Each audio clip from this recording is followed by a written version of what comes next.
Voici dans cette vidéo des conseils pour passer de salarié à entrepreneur en douceur lorsqu'on est une personne hautement sensible.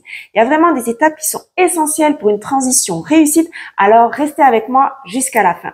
Bienvenue sur ma chaîne YouTube, je me prénomme Christine, je suis coach, je suis mentor pour les personnes hautement sensibles.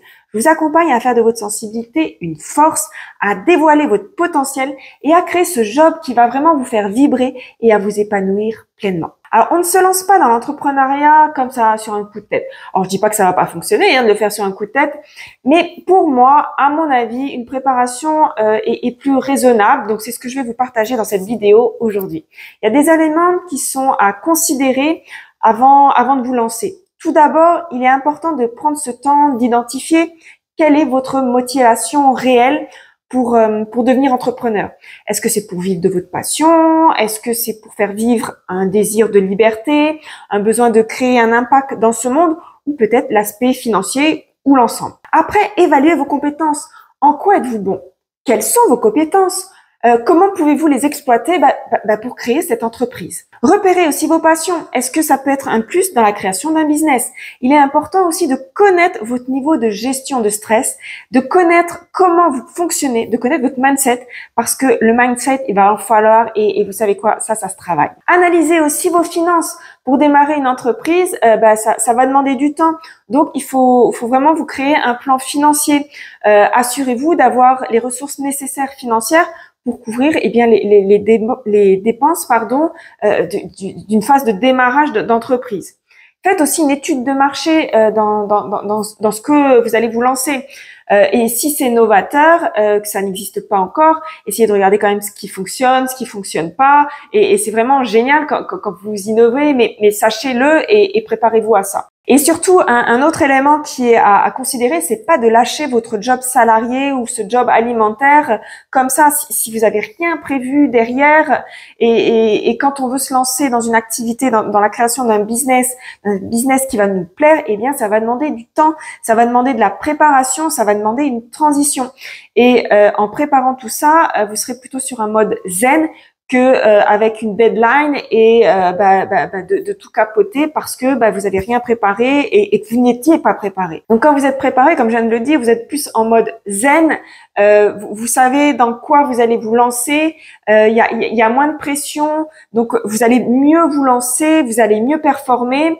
Et quand on se jette à l'eau, c'est mieux de savoir nager que de pas savoir nager parce que si on sait pas nager, on risque de couler. Et l'entrepreneuriat, c'est pas se jeter à l'eau sans savoir nager du tout. Quand on se lance dans l'entrepreneuriat, on sait nager. On prend des risques, oui, mais on prend des risques calculés. Donc ces éléments, il faut les connaître avant de se lancer.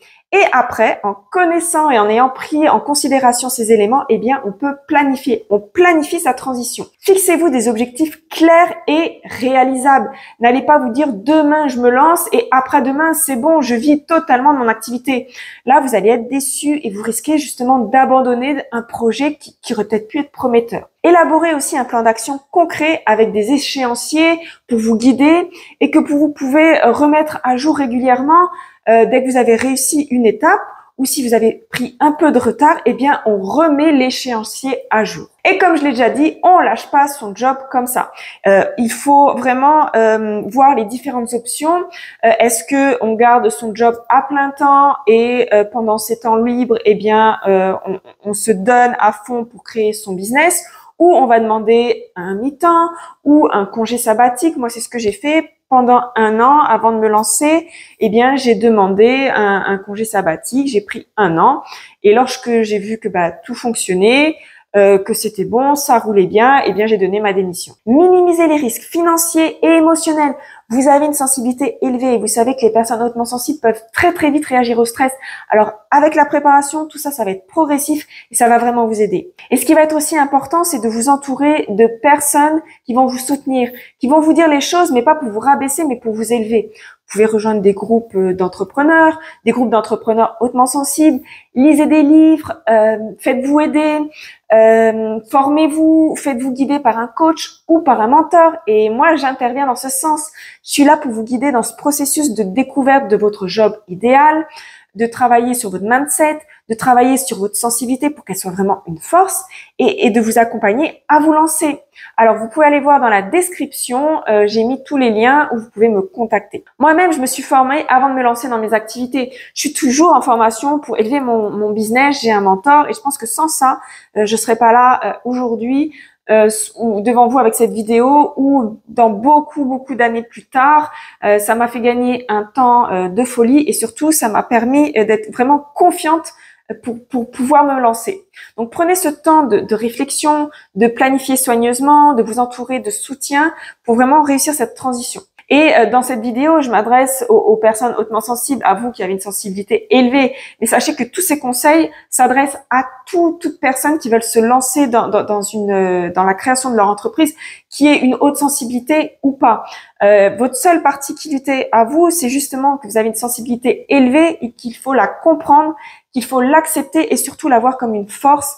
Et en la voyant comme une force, vous allez vraiment vous lancer sereinement dans votre activité et vous allez vous lancer vraiment dans une activité qui va être en accord avec votre sensibilité et qui va l'élever. Alors, je vous remercie vraiment d'avoir écouté cette vidéo. Si vous avez des questions, laissez-les en commentaire ou si vous voulez partager une expérience personnelle, vous mettez tout ça en commentaire. Pensez aussi à vous abonner à ma chaîne YouTube si c'est pas encore fait. Likez aussi la vidéo, ça va m'aider pour qu'elle soit encore plus vue par plus de monde. Prenez soin de vous et je vous dis à bientôt pour une prochaine vidéo et pour un prochain sujet. Bisous!